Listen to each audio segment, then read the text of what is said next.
Hey, you, friends, family, and strangers. Today, we are on day one of the last days of winter. Road trip around southern Ohio.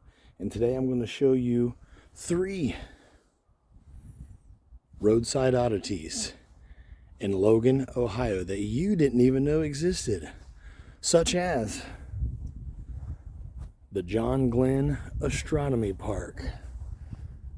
Where's it at? Where you at?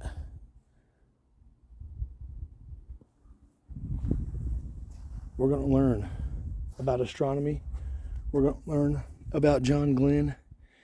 And we're going to learn whatever else that sign says we're going to learn. And I think after this, you're not going to look at the stars or planetary positioning ever the same. So gather your things and let's do it.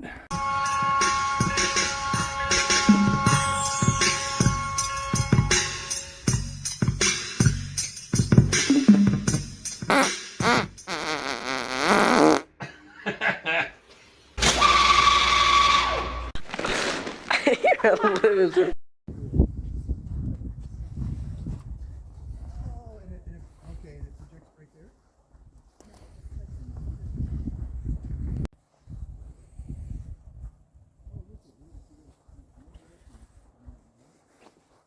The concept here at John Glenn Astronomy Park is to observe where the shadow of these balls are at different times and on different days of the year.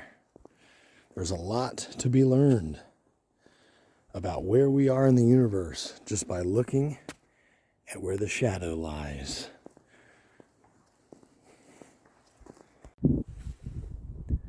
I haven't read the sign yet on purpose. I thought I would do a little exploring and then piece together what I'm guessing I'm looking at with the information. But this says the summer solstice. So, if the shadow hits this, is that clear, undeniable proof that our math is correct and we are enjoying the summer solstice?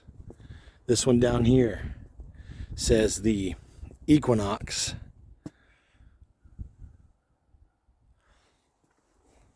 The winter solstice is down here. And look, there's some more over on this side.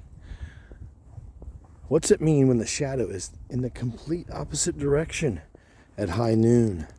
What time of the year must that be? This one says winter solstice as well. This one says equinox again, and summer solstice as well over here. So let's figure out what all that means, shall we? Let's go do a little reading.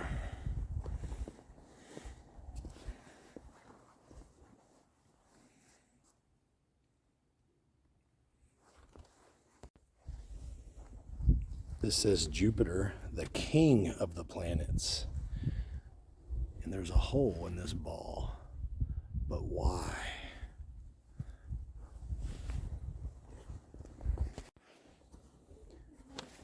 Here's all the months of the year. And there are days of each month. Some days anyway. The highest number on here, I believe, is 12. So maybe that means something to do when these 2 spheres that you see in front of me are lined up. Do they cast a particular light, revealing a particular bit of undeniable information? Let's go find out. The kind folks over there just got done saying something is going to happen right here in 10 minutes. So maybe I can do a little ear hustling and figure out what that is and capture it on video. We'll see. This big beautiful sign here depicts the constellation Leo, and it also features all the names of a bunch of donors to help make it possible. And there appears to be some kind of satellite. I believe this particular satellite is one of those man-made ones, but I could be wrong. Welcome to the John Glenn Astronomy Park Plaza, brought to you by the Friends of the Hocking Hills State Park. Let's do a little reading here. We're on to something already. You look through the small sphere up into the tall one, and it'll tell you something. At the center of everything is a small sphere atop a post. This sphere is our Earth.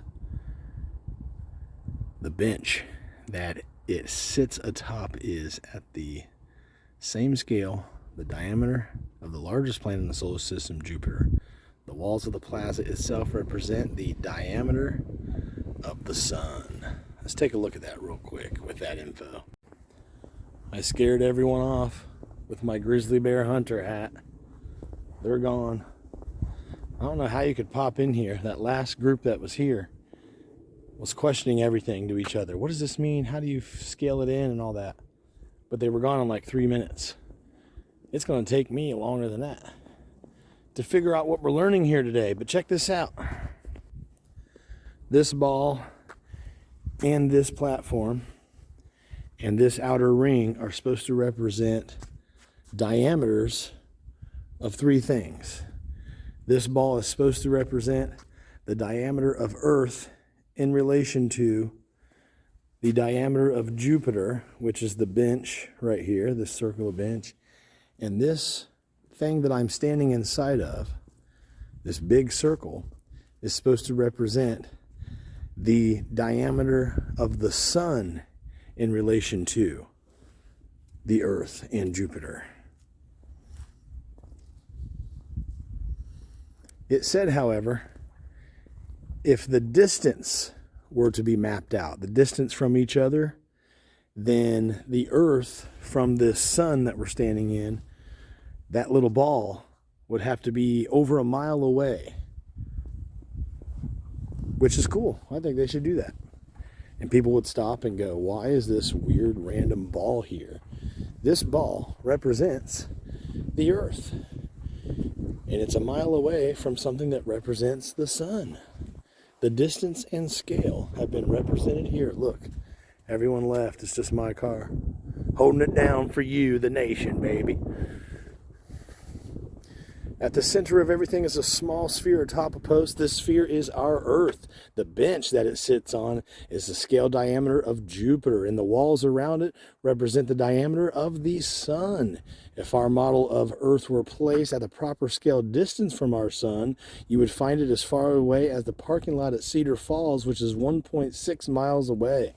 At the same scale, Jupiter would be on the beach of Lake Logan, nearly 11 miles away. The remote planet Neptune would be a large beach wall hovering near OSU Stadium. It would be a large beach wall. It would be a large beach ball. It would help if I could read. If they were to give the scale and distance away from each other, representing Neptune, from here, the sun, that would be as far away as apparently there's a large beach ball hovering near OSU Stadium. If not, there could be for this demonstration. And just in case you didn't know, our solar system is a big place. And this down here that I showed you is a sundial, as we've already discovered. But I was questioning how it works, and I'll tell you. And I also did a little bit of learning on how these slanted windows work, what they represent. So, here's the idea. If you stand on the month that you're in with your foot right on the middle line, so it is March 1st now, so I'll stand right here. My shadow is supposed to fall at roughly the exact time of day, which would be 3:30 in my case. I don't know if you can see that, but it is 3:45 right now, exactly as my shadow indicates. Pretty cool. Love it. So these are, if you couldn't guess, they will reveal what time of the year it is. But it has to do with the sunrise and sunset at the very beginning and end of each day. So if the sun is setting down here, and it's going to set right through there, that means, according to this, if I'm understanding correctly, when that happens here in a few hours, that will be a clear indication that we are in the winter solstice. Now, with that, it should have rose right up through there this morning. That says summer solstice, so. But the Earth is rotating, so maybe it rises up through here, and by the time it sets, it's that way. So, I don't know. I wasn't here this morning. Couldn't tell you. Wouldn't lie to you. I'm kind of surprised and tickled that you and I have this big sun replica all to ourselves. Now, there's something going on with where you can look through here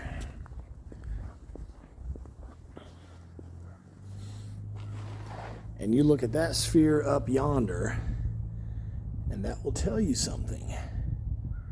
Let's go see how it works, potentially. I thought I heard a car pull up, but no. We still get the place all to ourselves. Okay, so, didn't quite understand it, so I'm not really that intelligent of a person, but when you look through this little pea hole in the earth, you should be able to see that post right up there, and that means something, but I missed it. But it also said that that post sits directly under something, Jupiter or something like that, but not quite. But in the year 2100, it will be right above that post.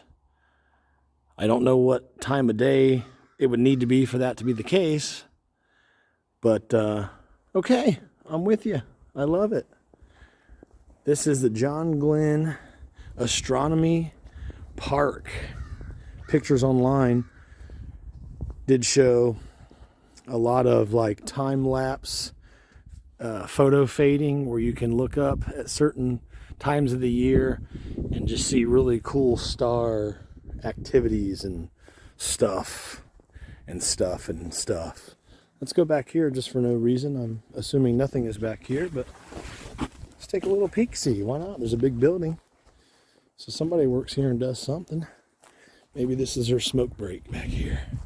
Smoke break area. Bars on the window. They don't want you breaking in. They have created privacy because they know about the privacy doctrine to the First Amendment, which means what I can see from a public place, I will. And you should put up a barrier if you don't want someone peering in. Isn't that cute?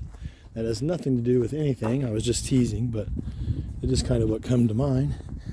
These restrooms are apparently unisex because there's no indication. Who am I? And which one do I use? I guess you can use whatever.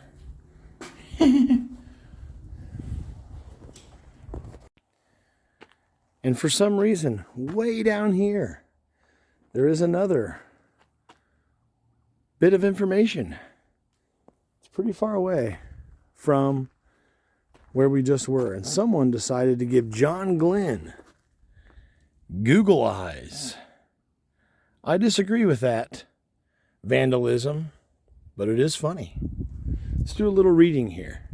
The John Glenn Astronomy Park was created and funded by the Friends of the Hocking Hills State Park in partnership with the Ohio Department of Natural Resources.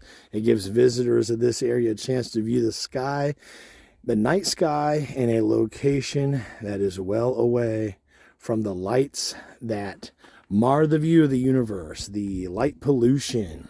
You are welcome to enjoy the night sky from the plaza on any night of the year as long as our gate is open. If you have a telescope, You are welcome to bring it and use it on the plaza. Power outlets are provided under the Jupiter bench at the center of the plaza for those who need them to power telescopes or laptop computers. Am I the only one who just thought that this would be the perfect place to go and day camp or even nighttime camp? As long as the gate's open, you can come in. And look, if that gate's not open, you can just go through the exit and come in right here. That's actually the way I came in because I wasn't sure if that was it or not. But anyways, so there's no gate there is what I'm saying. There's just a gate. There's just a gate there. If this is open 24/7 and it's got power and you can roll up in your van in van life here, why in the world wouldn't you? How come I'm the only one here right now? Anyway, the stars in Milky Way are quite faint. Views of them can be marred by even small amounts of artificial lighting. Because of this, the park is a dark site with few lights to help guide you around. When arriving at night, give your eyes a short time to adapt to the darkness before moving around. Remember, stop, wait, then walk. You will be surprised at how well you can actually see. Turn off your car headlights as soon as you get here. When walking up to the plaza, please minimize the use of flashlights or bright computer or phone screens. Flash photography will momentarily blind visitors adapted to the dark. So please do not take flash photos at night, which is funny because you wouldn't be able to see crap that you're supposed to see with a flash on in a camera. The whole concept is to look at it the way it's intended. Red lights help preserve night vision and are welcome. There's public programs here. There's rules here. Speaking of rules and day camping and van lifing, all visitors of the park must read these rules. The John Glenn Park is open 24 hours for astronomical viewing. Parking on the site is for astronomy park use only. All day use, hiking hills, park areas, trails, and parking lots close at dark. Well, this one doesn't. And, pause that and read that rule. Read those rules if you want. Features of the park include, this might be interesting, because there's that building over there. That building is apparently a roll-off roof observatory. I didn't know Matt Roloff owned this. Here's what inspired the park today. Are you ready, friends? John Glenn. From 1921, he was born in Cambridge, Ohio. After a career as a pilot in the U.S. Marine Corps and as a test pilot, he was selected to be one of the Mercury 7, NASA's first cohort of astronauts. On February 20th, 1962, Glenn was launched into space atop a dangerous Mercury Atlas rocket and completed 3.5 orbits. And there's more. Please pause and read for more. Reconnecting us to the universe. Throughout most of history, humans have been inspired by the wondrous sight of the night sky filled with stars. And, pause and read for more if you want. Me and a friend were discussing this literally yesterday. What must cavemen have thought when they saw a solar eclipse? And my friend said it was probably thought of as some big sign from God, which it kind of is, right? But look, see how far away that information is from the sun we were just standing in? But anyways, let's go see our second roadside oddity. There's 2 more technically after the second one. That could be 4 today, but one, according to the Google, is closed now. The third one is, well, I can't verify it's open when we need to be there. The next one we're going to right now, though, however, I believe, pretty cool little spot, if you're me. And it appears to be open for the next few hours, so we should be good. Let's hit the road and get over there.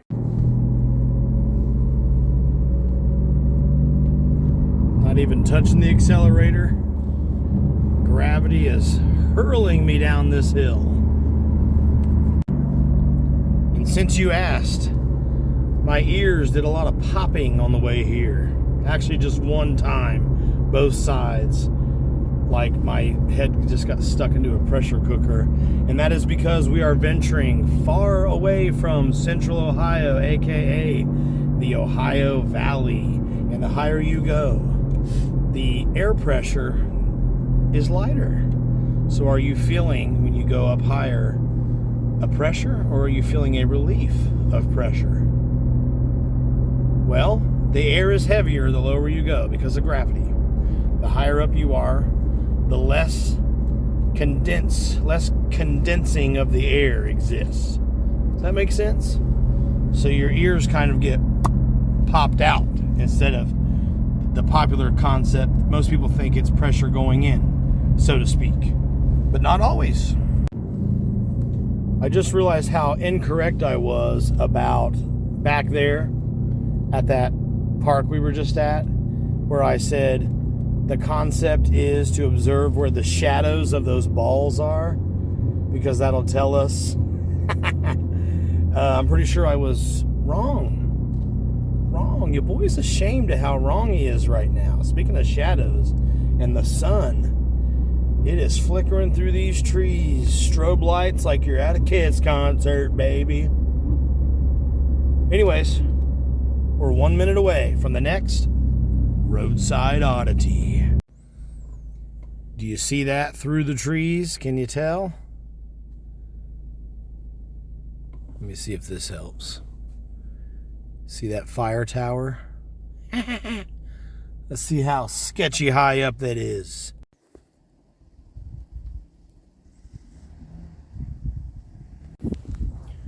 There was 2 cars here. Now there is only 1 other car here other than mine.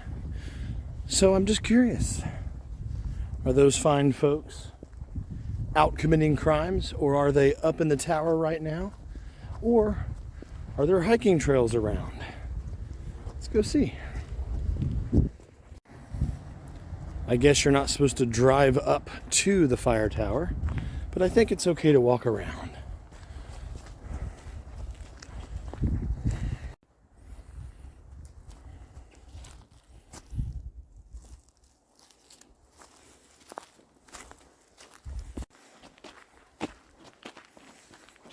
Looks small from down here. Something tells me that'll change very soon. I wish you could drive up here and park right here, because man, I'm getting wore out that long walk uphill. Fire towers are no longer in use. They are a thing of the past. This particular one, the Ash Cave Fire Tower, was constructed in 1934, and once upon a time, like all the other fire towers around, they were fully equipped with staff, binoculars, maps, radios, telephones, and some kind of device, an alidade, which was a device used to pinpoint a wildfire's location. The last tower was closed in 1978.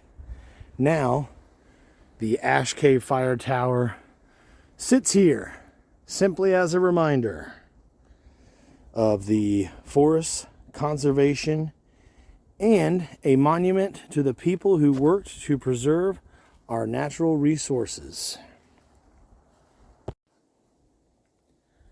I highly advise you stop, pause the video, and read this. The Ohio Attorney Assembly established the State Forestry Bureau clear back in 1885. This says Ohio became one of the first states to use aircraft for forest fire detection on a regular basis, clear back in 1942.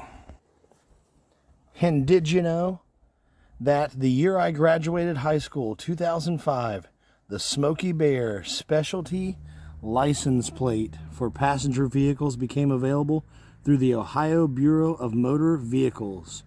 Ohio's Smokey Bear license plate was the first and is to date the only Smokey Bear license plate for registered vehicles in the country. Whatever. If you would like to pause and read, please do so.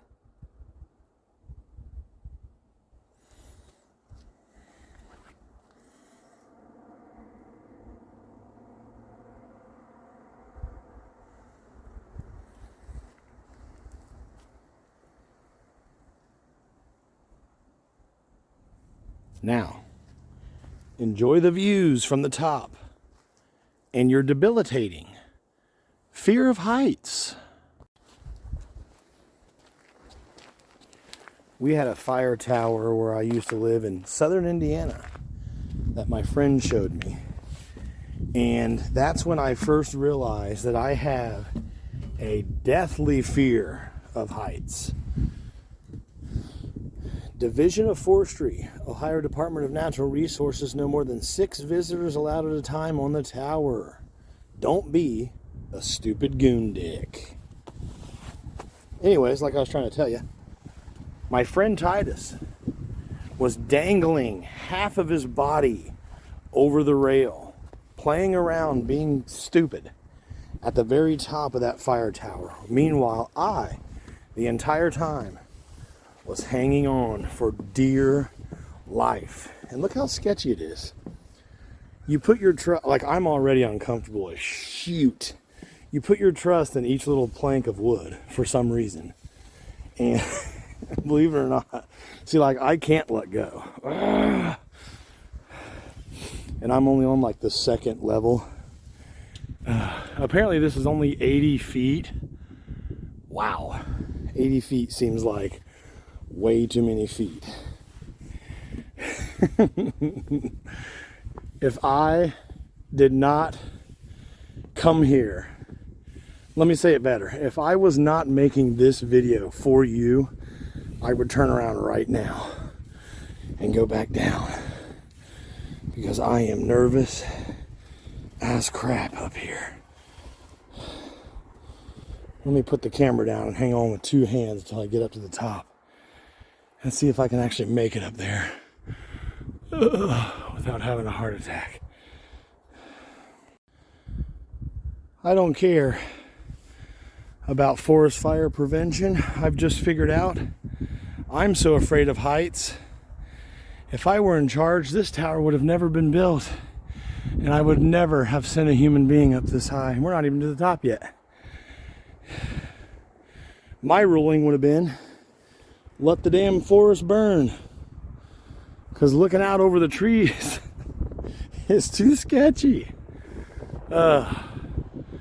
This sucks worse than that other tower we were at not too long ago in Mount Vernon, Ohio, which is a lot taller. The lookout spot, the vantage point that you can go up to the highest in, is taller than this tower, I believe, but it's a lot more closed in, a little bit safer feeling. All right, let's get up there. A few more steps. Okay, unfortunately, I'm at the top. I hate every second of being up here. It is so freaking sketchy up in this stupid tower. But look, Jesus is the way, the truth, and the life. And speaking of my life, something tells me being up this high puts my life in danger. But look around. It's what we're here for. Get your shots. Take your pictures while I have you up here. You guys. Ugh. I can't even turn around because I don't want to let go of this. My hand letting go of that is not going to happen, just so you're aware. But whatever. So firefighters, fire watchers would come up all the way up here and then go up even higher where there's no even fencing on the side. There probably wasn't even this side fencing at all until it became a retired thing that turned into a roadside attraction. Oh man. My leg's like bouncing from nerves right now.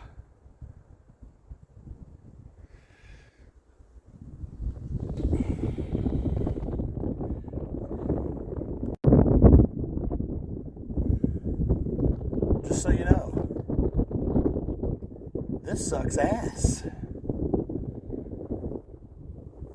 Let's go back down to the earth now. What do you think? Just because you made me do that, I think I should roll this camera the whole time. Oh man. And make you go down the sketchy crap with me. Oh, going down is even scarier, dude. I don't even know if I can do it. I might be stuck up here like a cat in a tree. Oh, so not funny. Quit laughing. Please quit laughing. You hurt my fellers. So not funny. Oh, look how freaking sketchy, dude. That's kind of cool. Those water towers in the distance. Let me zoom up. Let me cling to this rail here real quick. This would be a cool spot for some binoculars, and that was the whole point. They'd sit way up here above these tree lines and scan for smoke. You can probably see a lot of weather activity up here too, like on the horizon, what appears to about to turn into dark rain clouds or whatever. Ugh. Look how you get down. Going down each one sucks. Look how freaking small and narrow this is. Oh, I can't even do it. I gotta hang on. I gotta sit down. I'm literally sitting down on this step in order to re-grip. Okay. I don't know how firefighters do it, or people who live in crazy tall buildings and look out their window and feel comfortable. I literally once in a while have dreams at night where I'm in a building, a tall skyscraper, and I look out the window and the fear that hits me wakes me up out of a sound sleep. I don't think it's something I have ever gotten used to. The fear of heights. I'm not afraid of snakes. Snakes are easy. First of all, snakes are down low onto the ground. Perfect. Love them. They won me over there with that. Some snakes are very venomous. That means if they bite you, you probably are dead or about to learn who is who at your local emergency room. Not to be confused with a poisonous snake. Oh man, my legs are shaking. A poisonous snake is one where just touching them is going to hurt your skin. Poisonous means they're poison to the touch. Venomous means that their venom and their venom glands are going to hurt you. So if you were to get bitten, the fear of heights means you know that if you're falling, by the time you reach the bottom, you're dead. Snake or no snake. And that would be the perfect spot to hit stop on the recorder. But my hand's not coming off of this rail, no matter how bored with this shot you get. Oh, I'm starting to feel a little better the lower I get. I'm kind of glad no one's here in person, because they would be laughing at me. Which is okay. But it throws off my video creation, guys. Alright, let me stop here. Catch my nerves a little bit. That was fun. Let's never do that again. But is this an awesome thumbnail?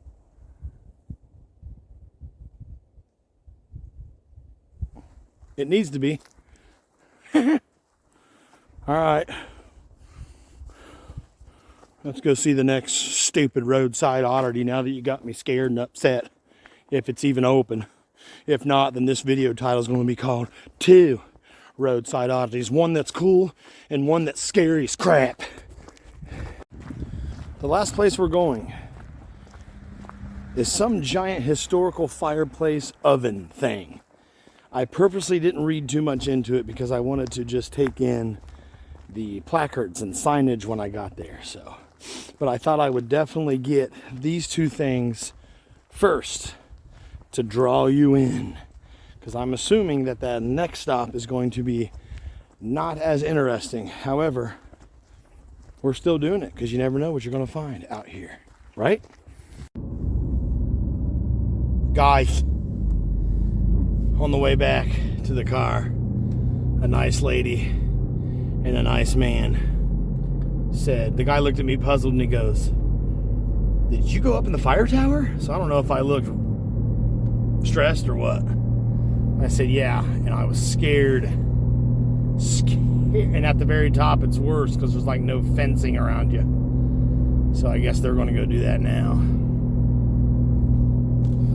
I would close it down if I were on the board.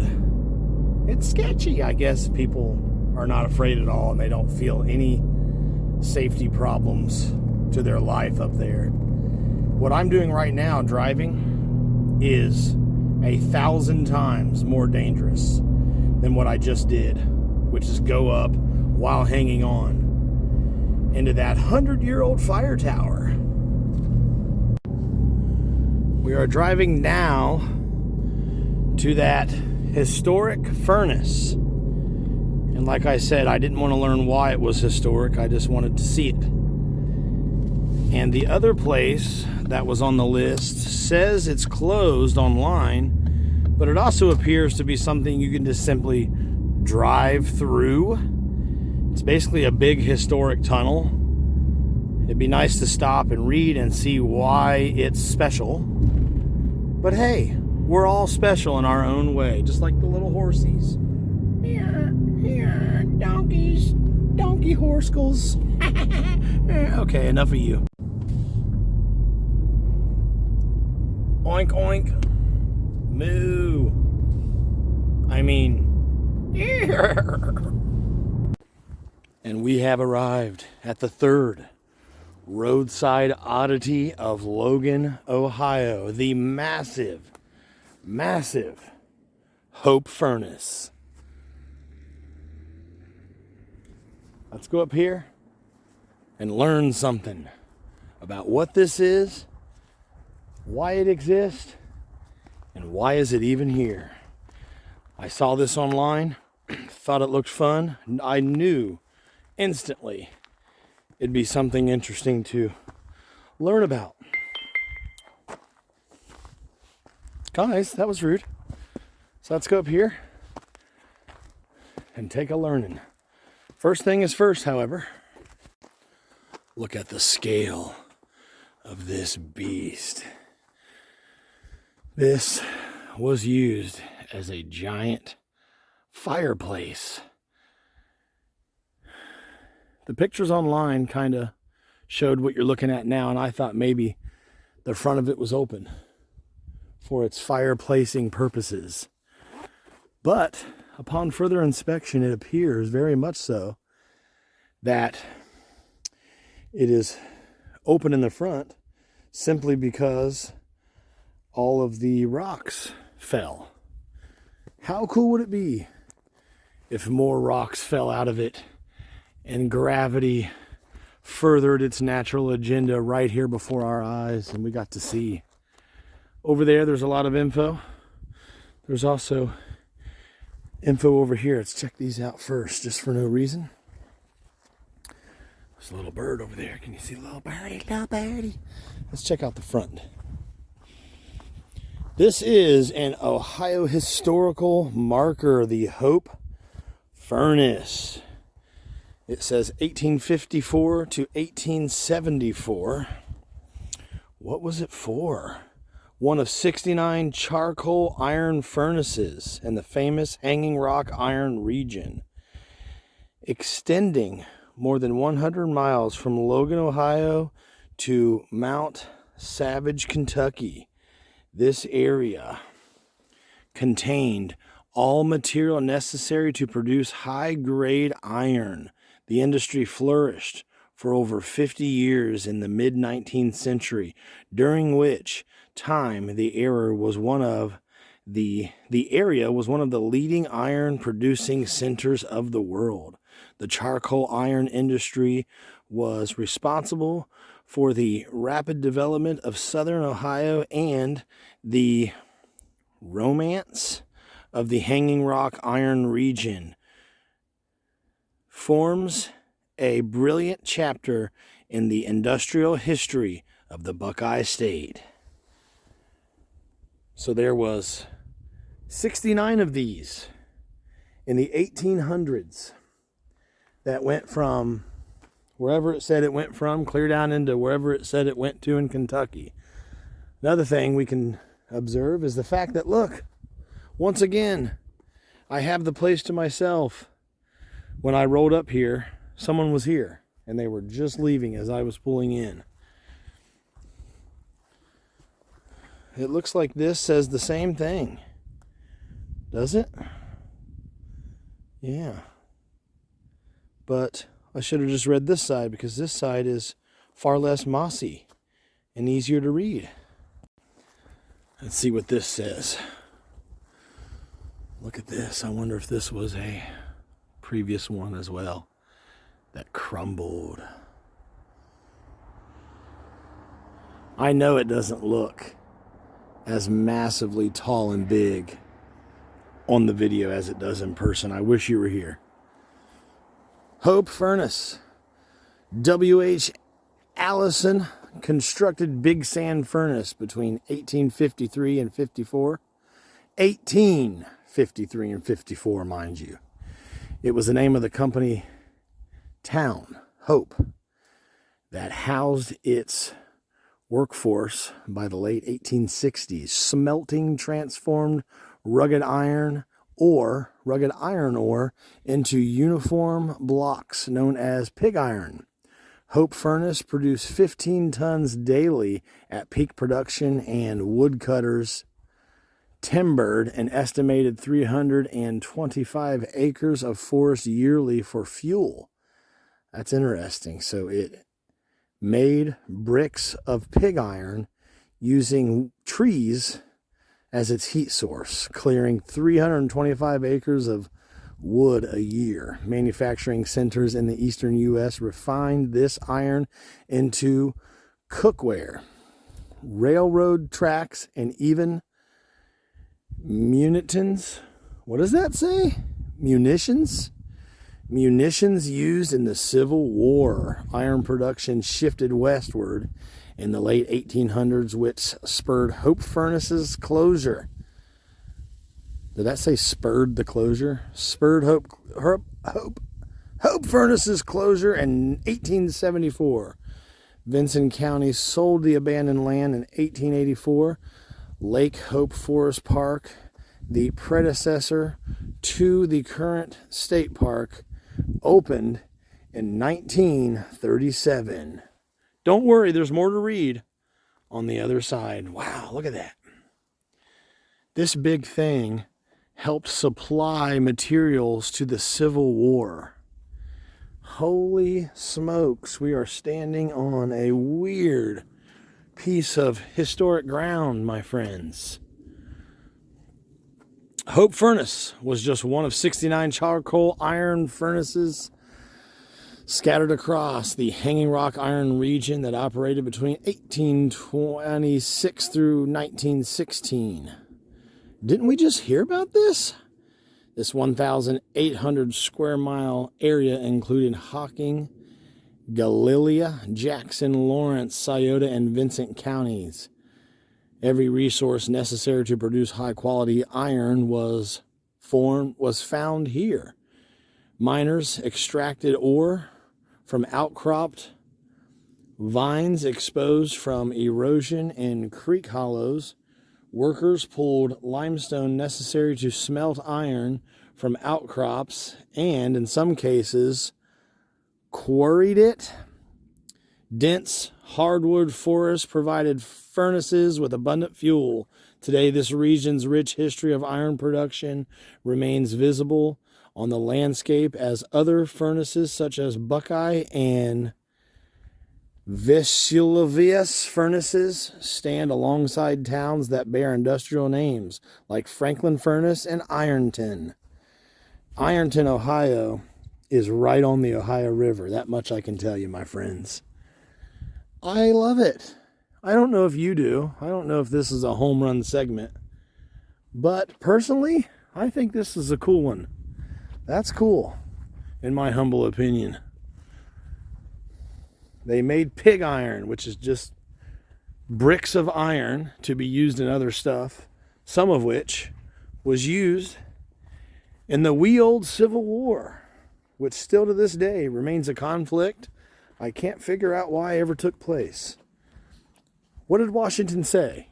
If you guys kill each other over it, we'll turn into law whatever side is still alive. Doesn't really seem like something Washington does it? But apparently they did. See, now that one looks like it fell out of place. This one appears to be intentional.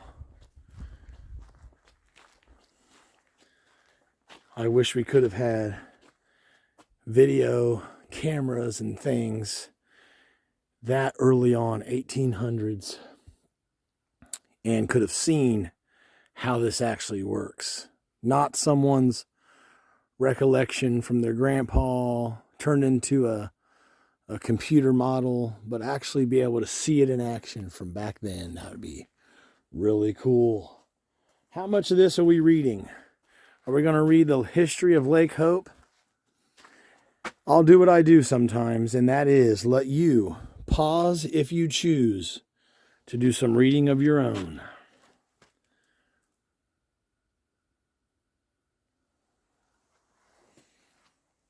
But I was just asking how it worked. And this is probably going to answer that question. The Hanging Rock Blast Furnace varied little in their designs. They resembled flat-top pyramids built of sandstone block. The narrow furnace top rose to 35 to 40-ish feet from the base.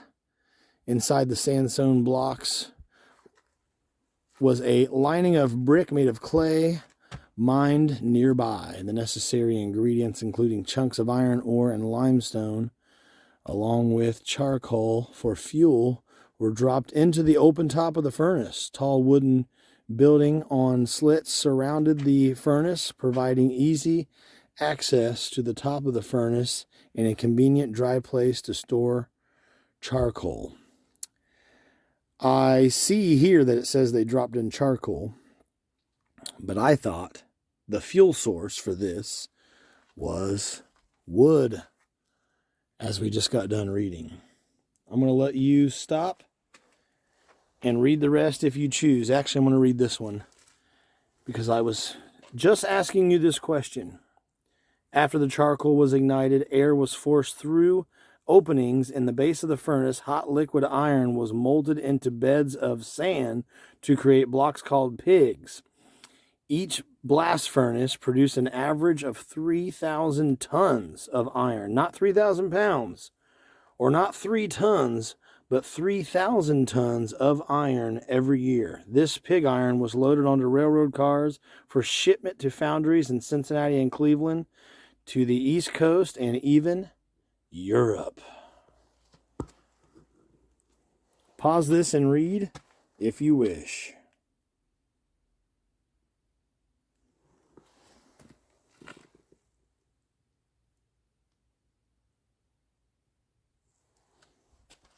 Lastly, what's it like to be on such a historical spot and have to take a pee? Let's go down to these little changing huts and find out. These are 4 single-use restrooms, 1 person at a time. One building is specifically for women. The other hut is specifically for men. But I have a question, the same question I'll always have until the day I die. If only 1 person at a time can use them, then what in the hell could it possibly matter what is in between your legs? I'll tell you what, for $45 a night, that hotel, not bad. let's take one last look of an iron furnace. One of the reasons I didn't want to read about it online is because I knew when I got here I would learn something cool. I'm sorry to tell you, but this is my favorite one of the day.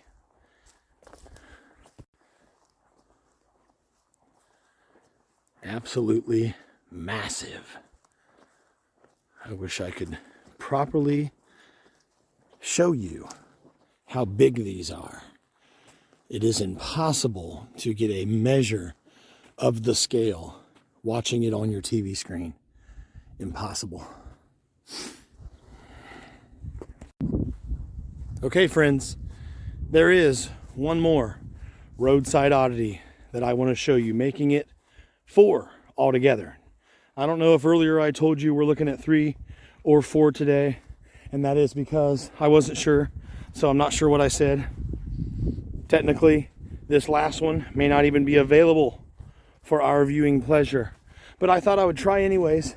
Even if it's not, it still looks like one you can drive through. It is some kind of historical tunnel. Again, much like this place, I don't know why it's special.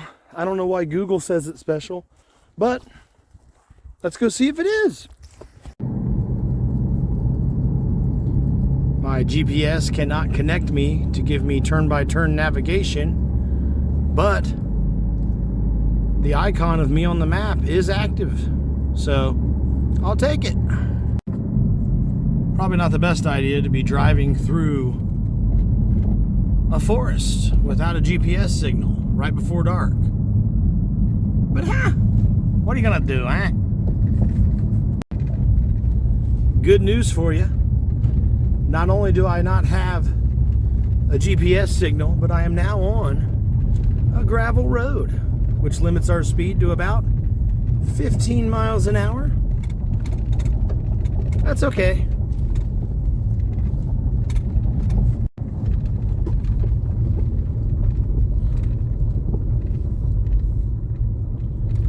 I didn't know this Ford Focus was an ATV. Love it. You made it to the Moonville Tunnel, which is that way behind you. Look, nobody's here but us. And just like last time, right as I was pulling up, somebody was leaving. So, the Moonville Tunnel. Don't know what it is. Don't know why it's here. Don't know why it's cool. But there's a little green sign up there. Speaking of signage, I see none pertaining to hours of viewability. According to the Google, this location, this little spot, this roadside oddity, number 4, by the way, is closed. But I thought I'd check it out anyways to see if we can get lucky. Your boy survives off of 10% wit, 9% luck. Rather, 90% luck, 10% wit. See, told you only had 10% wit. This, of course, is not the tunnel, but it is a very interesting lock bridge. Look at all these locks. There's the tunnel back there, if you can see. Look at all these locks. I'll show you the other side on the way back, if you're good. That is a pretty nice heavy flow. Wow. So many locks. I have a couple locks I'm not using. But why would I want to give one away instead of keep it for when I need it?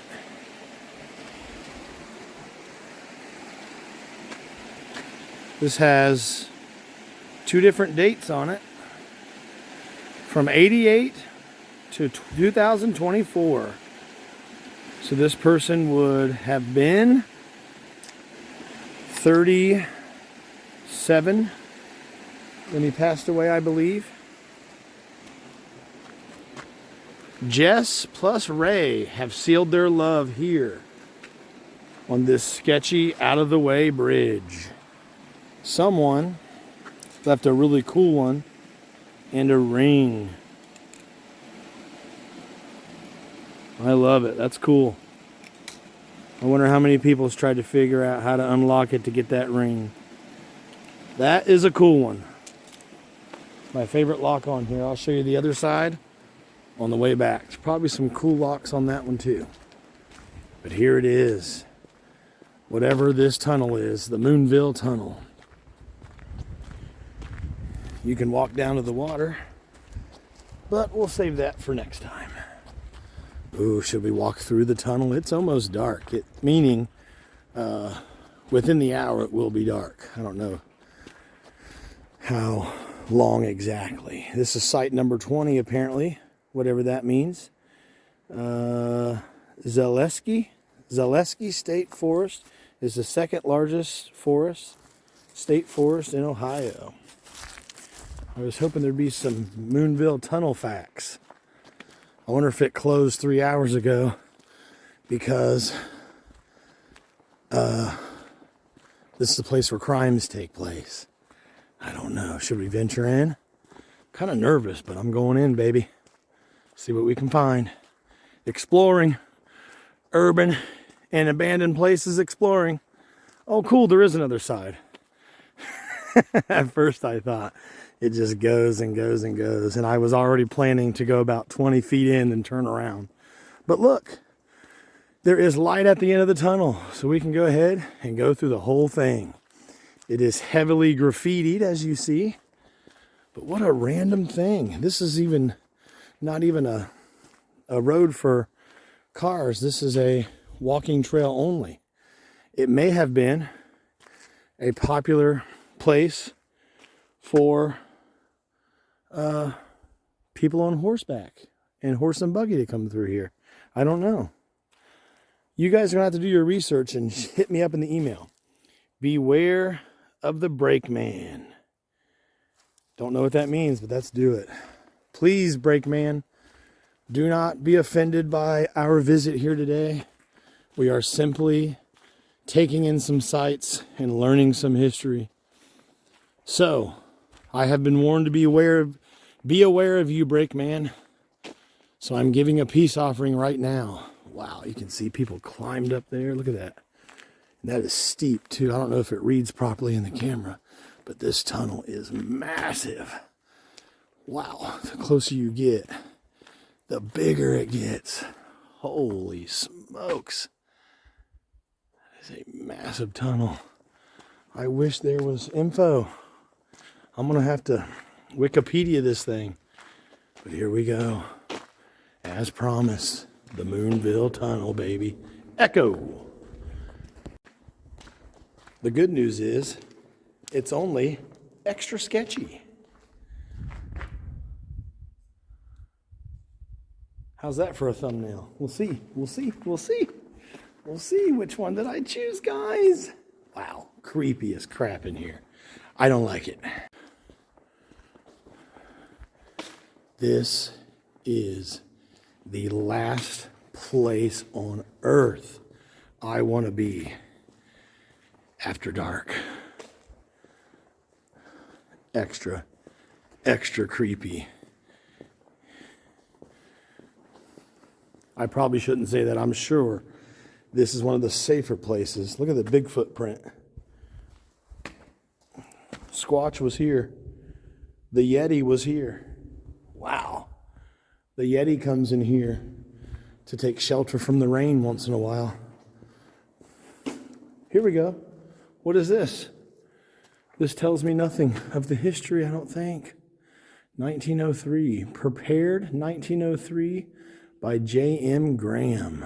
Chief Engineer M.J.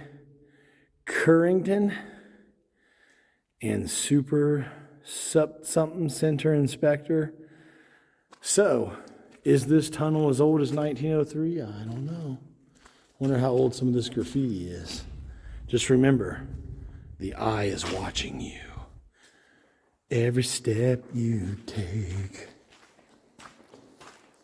Luckily, it comes out on the other side.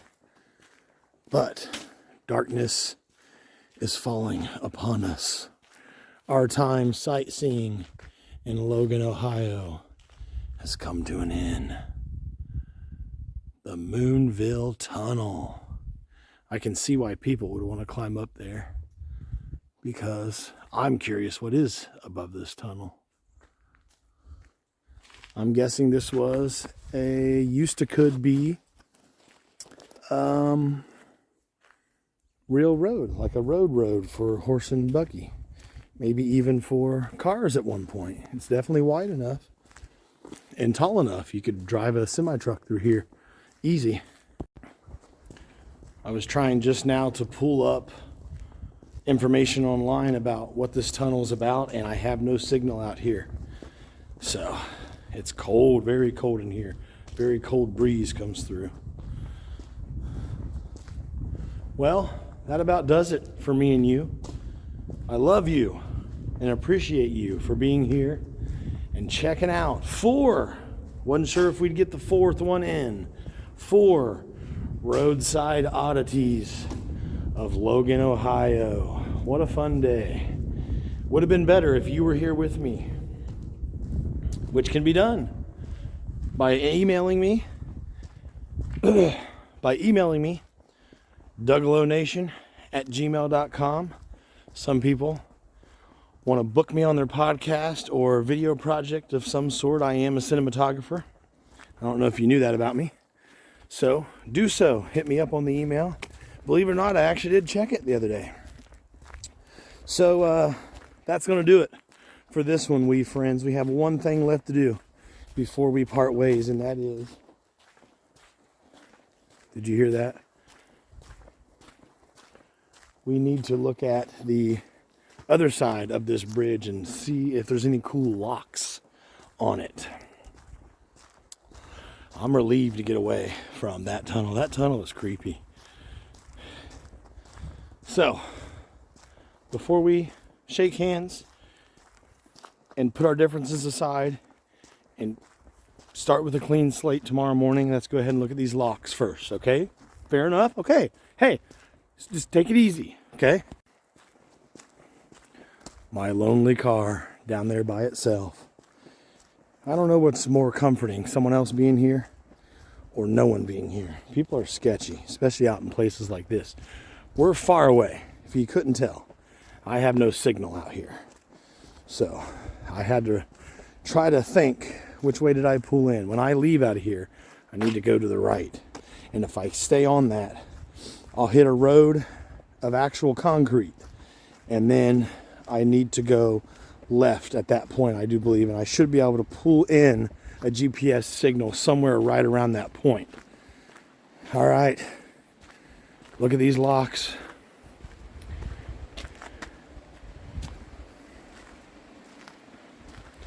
Some of them are boring. They don't have cool rings on them, like this one. I love the purple lock with the ring.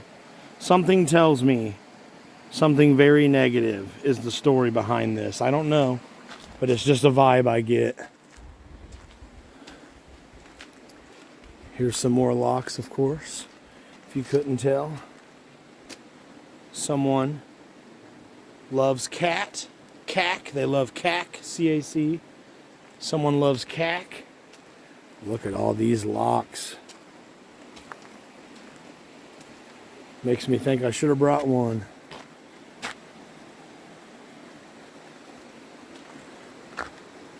Do not remove this lock.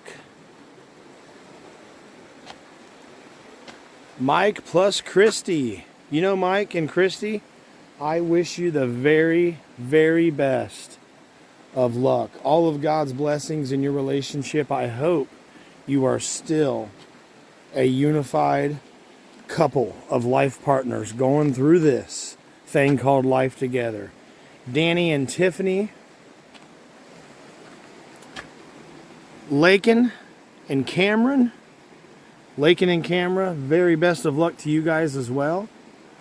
Raylan and Candace, all the best in the world. Here's one shaped like a beautiful heart. That is a cool. Have you ever heard the term a heart-shaped locket? Well, here is a heart-shaped lock. I love you with my soul. That's my message to you. Members of Dougalo Nation, I do love you with my soul. Tracy and Zane, best of luck. I wonder how many people their relationship is 100% over by now. Hopefully none of them. Hopefully Jeremy and Katie, Iman, perhaps they got married on to the 28th of June in 2014. Jeremy and Katie, Iman, I hope your marriage is still going stronger each day. Sincerely, sincerely. That's it, my friends. Our day is over. It is time, unfortunately, to pee on this fire, pack up our camp, and head back to the house. Like I said, send me an email if you want something. And please share this video with all your dumb buddies. A growing audience helps me out more than I can tell you. That's going to do it for now. So, you guys have yourself a good day. Be careful out there exploring. There's creepy bridges. There's creepy tunnels. There's weird astrology centers. There's all kind of stuff. You're out here sometimes with no GPS. So be careful, please, when you're out there doing what you know how to do best, and that is explore all this beautiful life has to offer you. If you're lacking sunshine, which I am pretty close to lacking right now, then make some sunshine of your own. Get with some people you love, or invite them. Ones that make sense anyways and want to contribute in some way. You don't want to be with a drainer. You want to be with a supplier. So, have a good one. And until next time, tomorrow morning, we'll see you right here like we always do. I swear I saw something. It's getting weird. I'm getting out of here. Hopefully, the old Dutch restaurant's open, so I head back home and get me a little something in the old belly, dude. Head back to the casa for the night. What else? What else did you have to say? Oh, yeah. There's a hill. See that big hill? God bless. Peace in the Middle East. And don't be a douche.